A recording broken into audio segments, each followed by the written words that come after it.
Hello friends, welcome to global online Kannada. ಈ ಒಂದು ವಿಡಿಯೋದಲ್ಲಿ ನಾವು Karnataka set 2026 paper 1 teaching and research aptitude preparation ಸಲುವಾಗಿ ಮ್ಯಾಥಮೆಟಿಕಲ್ ರೀಸನಿಂಗ್ನಿಂದ ಸ್ಪೀಡ್ ಆ್ಯಂಡ್ ಡಿಸ್ಟೆನ್ಸ್ ಮೇಲೆ ಕೆಲವು MCQ ಡಿಸ್ಕಷನ್ ಮಾಡ್ತಾ ಇದ್ದೀವಿ.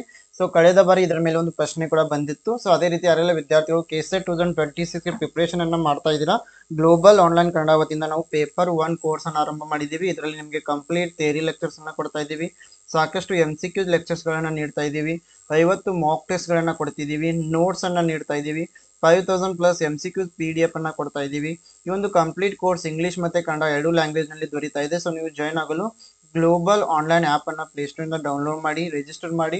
ಇಲ್ಲಿ ಸ್ಟೋರ್ ಅಂತ ಇರುತ್ತೆ, ಸ್ಟೋರ್ನಲ್ಲಿ ನೀವು KSET ಪೇಪರ್ 1 ಅಂತ ಸರ್ಚ್ ಮಾಡಿದ್ರೆ ಈ ಒಂದು ಕಂಪ್ಲೀಟ್ ಕೋರ್ಸ್ ನಿಮಗೆ ಅವೈಲೇಬಲ್ ಆಗ್ತಾ ಇದೆ. ಸೊ ಅದೇ ರೀತಿಯಾಗಿ ಪೇಪರ್ 2ಗಾಗಿ ಈ ಕೆಳಗೆ ಕೊಟ್ಟ ಎಲ್ಲ ವಿಷಯಗಳ ಮೇಲೆ ನೋಟ್ಸ್ ಆ್ಯಂಡ್ MCQ ಸೆಟ್ ಅನ್ನು ಕೂಡ ಕೊಡ್ತಾ ಇದ್ದೀವಿ. ಇದಕ್ಕೂ ಕೂಡ ಜಾಯ್ನ್ ಆಗಲು ನಂಬರ್ಸ್ಗೆ ವಾಟ್ಸಪ್ ಮೆಸೇಜ್ ಅನ್ನು ಮಾಡಿ ಜಾಯ್ನ್ ಆಗ್ಬೋದು. ಸೊ ಹಾಗಾದ್ರೆ ನಾವು let us move to the questions. So ಅದೇ ರೀತಿ ಕಳೆದ ಬಾರಿ KSET 2025 ನಲ್ಲಿ ಸ್ಪೀಡ್ ಅಂಡ್ ಡಿಸ್ಟೆನ್ಸ್ ಕುರಿತು ಈ ಒಂದು ಪ್ರಶ್ನೆ ಬಂದಿತ್ತು.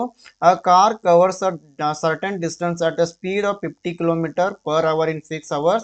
To cover the same distance in 4 hours, it must travel at a speed of. ಒಂದು ಕಾರು 6 ಗಂಟೆಗಳಲ್ಲಿ 50 ಕಿಲೋಮೀಟರ್ ಪ್ರತಿ ಗಂಟೆ ವೇಗದಲ್ಲಿ ಒಂದು ನಿರ್ದಿಷ್ಟ ದೂರವನ್ನು ಕ್ರಮಿಸುತ್ತದೆ. 4 ಗಂಟೆಗಳಲ್ಲಿ ಅದೇ ವೇಗವನ್ನು ಕ್ರಮಿಸಲು ಅದು ಯಾವ ವೇಗದಲ್ಲಿ ಕ್ರಮಿಸಬೇಕಾಗುತ್ತೆ? Option 1 60 km/h, option 2 80 km/h, option 3 70 km/h, option 4 75 km/h. So ಇದ್ರ ಮೇಲೆ ಕೆಲವು MCQ ಬಿಡಿಸೋಣ, ಅದರ ಮೇಲೆ ಈ ಒಂದು ಪ್ರಶ್ನೆಗೆ ಉತ್ತರವನ್ನು ನೀವು ಸಾಲ್ವ್ ಮಾಡ್ಕೊಳ್ಬೇಕು. So here first question is a train travels at 60 km/h and covers a distance in 5 hours.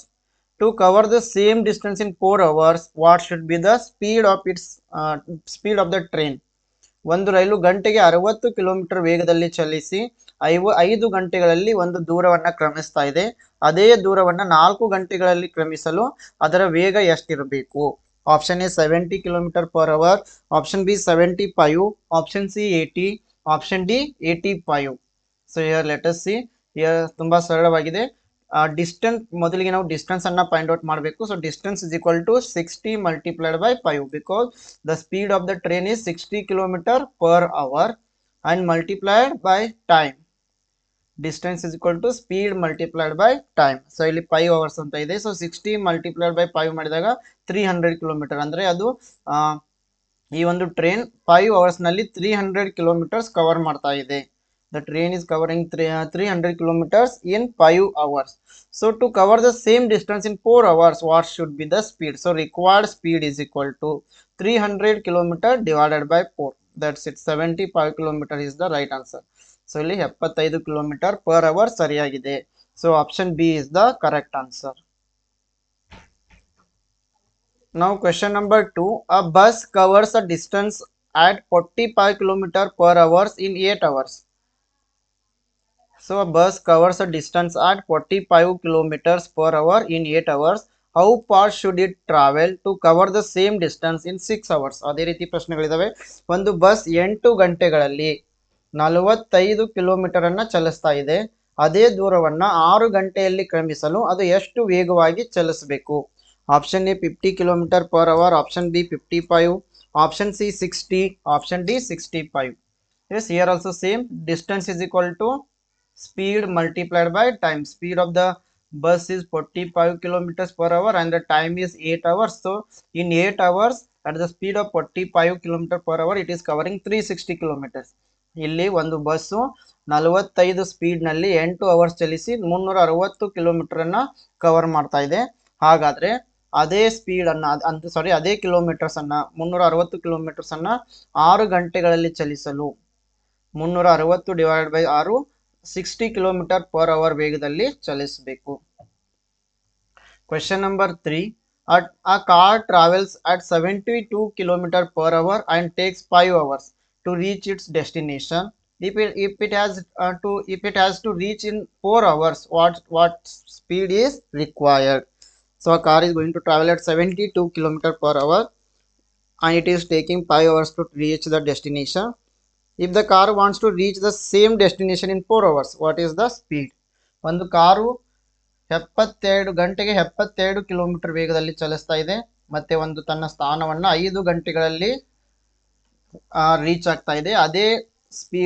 ಅದೇ ಒಂದು ಸ್ಥಾನವನ್ನ 4 ಗಂಟೆಗಳಲ್ಲಿ ತಲುಪಬೇಕಾದ್ರೆ ಎಷ್ಟು ಸ್ಪೀಡ್ ಇರಬೇಕು? Same distance is equal to 72 is the speed, 5 is the time. 72 into 5 360 kilometre.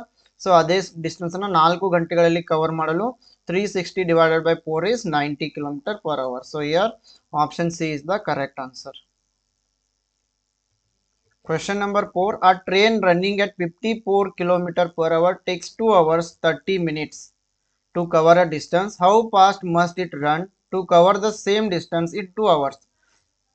ಗಂಟೆಗೆ 54 kilometre ವೇಗದಲ್ಲಿ ಚಲಿಸುವ ರೈಲು ದೂರವನ್ನು ಕ್ರಮಿಸಲು 2 ಗಂಟೆ 30 ನಿಮಿಷ ತೆಗೆದುಕೊಳ್ತಾ ಇದೆ. ಅದೇ ದೂರವನ್ನು 2 ಗಂಟೆಗಳಲ್ಲಿ ಕ್ರಮಿಸಬೇಕಾದ್ರೆ ಎಷ್ಟು ವೇಗವಾಗಿ ಓಡಬೇಕು? Same 2 hours 30 minutes is equal to 2.5 hours. So right, so done right. Distance is equal to ಇಲ್ಲಿ 2 hours 30 minutes ಅಂತ ಇದೆ.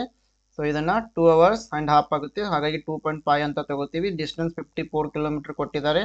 ಸೊ 54 into 2.5 ಮಾಡಿದಾಗ 135 ಕಿಲೋಮೀಟರ್ ಪರ್ ಅವರ್ ಆಗುತ್ತೆ. ನಂತರ required speed 135 divided by 2 hours ನಲ್ಲಿ ರೀಚ್ ಆಗಲು ಅದು 67.5 ಕಿಲೋಮೀಟರ್ ಪರ್ ಅವರ್ ವೇಗದಲ್ಲಿ ಓಡಬೇಕು. Question number 5. A motorbike covers a distance in 10 hours at 48 km per hour. By how many km per hour should the speed be increased to cover the same distance in 8 hours? ಒಂದು motor bike 48 kilometre ವೇಗದಲ್ಲಿ 10 ಗಂಟೆಯಲ್ಲಿ ದೂರವನ್ನು ಕ್ರಮಿಸ್ತಾ ಇದೆ. ಅದೇ ದೂರವನ್ನು 8 ಗಂಟೆಗಳಲ್ಲಿ ಕ್ರಮಿಸಲು ವೇಗವನ್ನು ಎಷ್ಟು ಕಿಲೋಮೀಟರ್ ಹೆಚ್ಚಿಸಬೇಕು? So again same distance is equal to 48 kilometer into 10 hours. 48 into 10 it is 480 kilometers. So required speed is equal to 48 divided by 8 hours. So 8 hours ನಲ್ಲಿ ರೀಚ್ ಆಗಬೇಕಾಗ್ತಾ ಇದೆ. ಸೊ ಹೀಗಾಗಿ 48 divided by 8 is 60 km per hour. So ಎಷ್ಟು ಸ್ಪೀಡನ್ನು increase ಮಾಡಬೇಕಂದ್ರೆ ಇವಾಗ ಆಗಲೇ ಅದು 48 ಕಿಲೋಮೀಟರ್ನಲ್ಲಿ ಓಡ್ತಾ ಇದೆ. ಸೊ 60 minus 48 12 ಕಿಲೋಮೀಟರ್ ಸ್ಪೀಡನ್ನು ಇನ್ನೂ ಹೆಚ್ಚು ಮಾಡಬೇಕು. So the right answer is option B is the correct answer. Now question number 6. A bus covers a distance at 45 km per hour in 8 hours. How fast should it travel to cover the same distance in 6 hours? So ಇಲ್ಲಿ ಒಂದು bus 45 kilometre ಪ್ರತಿ ಗಂಟೆ ವೇಗದಲ್ಲಿ ಚಲಿಸಿ 8 ಗಂಟೆಯಲ್ಲಿ ತನ್ನ ಸ್ಥಾನವನ್ನು ತಲುಪ್ತಾ ಇದೆ. ಅದೇ ಸ್ಥಾನವನ್ನು 6 ಗಂಟೆಯಲ್ಲಿ ತಲುಪಲು ಅದು ಎಷ್ಟು ಸ್ಪೀಡ್ನಲ್ಲಿ ಓಡಬೇಕು? Question number 7. A cyclist covers a route in 6 hours at 20 km per hour. To complete the same route in 4 hours, the required speed is. So ಒಬ್ಬ ಸೈಕ್ಲಿಸ್ಟ್ ಏನು ಮಾಡ್ತಾ ಇದ್ದಾನೆ, 20 ಕಿಲೋಮೀಟರ್ ಪ್ರತಿ ಗಂಟೆಯಲ್ಲಿ ಚಲಿಸಿ 6 ಗಂಟೆಗಳಲ್ಲಿ ತನ್ನ ಸ್ಥಾನವನ್ನು ತಲುಪ್ತಾ ಇದ್ದಾನೆ. ಅದೇ ಸ್ಥಾನವನ್ನು 4 ಗಂಟೆಗಳಲ್ಲಿ ತಲುಪಿಸಲು ಅವನು ಯಾವ ಒಂದು ಸ್ಪೀಡ್ನಲ್ಲಿ ಚಲಿಸಬೇಕು? Okay friend, this is about our today session. So ಯಾರೆಲ್ಲ ವಿದ್ಯಾರ್ಥಿಗಳು KCET 2026 ಪ್ರಿಪ್ರೇಷನ್ ಅನ್ನು ಮಾಡ್ತಾ ಇದ್ದೀರಾ, ಗ್ಲೋಬಲ್ ಆನ್ಲೈನ್ ಕನ್ನಡದಿಂದ ಆರಂಭವಾಗಿರೋ ಈ ಒಂದು ಕೋರ್ಸನ್ನು ಜಾಯಿನ್ ಆದರೆ ಕಂಪ್ಲೀಟ್ ಥಿಯರಿ ಲೆಕ್ಚರ್ಸನ್ನು ಕೊಡ್ತಾ ಇದ್ದೀವಿ, ಸಾಕಷ್ಟು MCQ ಲೆಕ್ಚರ್ಸ್ಗಳನ್ನು ನೀಡ್ತಾ ಇದ್ದೀವಿ, ನೋಟ್ಸನ್ನು ಕೊಡ್ತಾ ಇದ್ದೀವಿ, 5000+ MCQ PDF ಅನ್ನು ಕೊಡ್ತಾ ಇದ್ದೀವಿ. ಸೊ ಇಂಗ್ಲೀಷ್ ಮತ್ತು ಕನ್ನಡ ಎರಡೂ ಲ್ಯಾಂಗ್ವೇಜ್ನಲ್ಲಿ ಈ ಕೋರ್ಸ್ ಅವೈಲೇಬಲ್ ಇದೆ. ಸೊ ಜಾಯ್ನ್ ಆಗಲು ಗ್ಲೋಬಲ್ ಆನ್ಲೈನ್ ಆ್ಯಪ್ನ ಮೂಲಕ ಜಾಯ್ನ್ ಆಗ್ಬೋದು ಅಥವಾ ಈ ನಂಬರ್ಸ್ಗೆ ವಾಟ್ಸಪ್ ಮೆಸೇಜನ್ನು ಮಾಡಿ ಜಾಯ್ನ್ ಆಗ್ಬೋದು. ಸೊ ಅದೇ ರೀತಿ ಪೇಪರ್ 2ಗಾಗಿ ಈ ಕೆಳಗೆ ಕೊಟ್ಟ ಎಲ್ಲ ವಿಷಯಗಳ ಮೇಲೆ ನೋಟ್ಸ್ ಆ್ಯಂಡ್ MCQ ಸೆಟ್ ಅನ್ನು ಕೂಡ ಕೊಡ್ತಾ ಇದ್ದೀವಿ. ಇದಕ್ಕೂ ಕೂಡ ಜಾಯ್ನ್ ಆಗಲು ಈ ನಂಬರ್ಸ್ಗೆ ವಾಟ್ಸಪ್ ಮೆಸೇಜನ್ನು ಮಾಡಿ ಜಾಯ್ನ್ ಆಗ್ಬೋದು. ಹೆಚ್ಚಿನ ಮಾಹಿತಿಗಾಗಿ ಗ್ಲೋಬಲ್ ಆನ್ಲೈನ್ ಕನ್ನಡ ಅಂತ ಟೆಲಿಗ್ರಾಮ್ ಗ್ರೂಪ್ ಕೂಡ ಇದೆ, ಜಾಯ್ನ್ ಆಗಿ. Yes, I wish all the best to all. Thank you.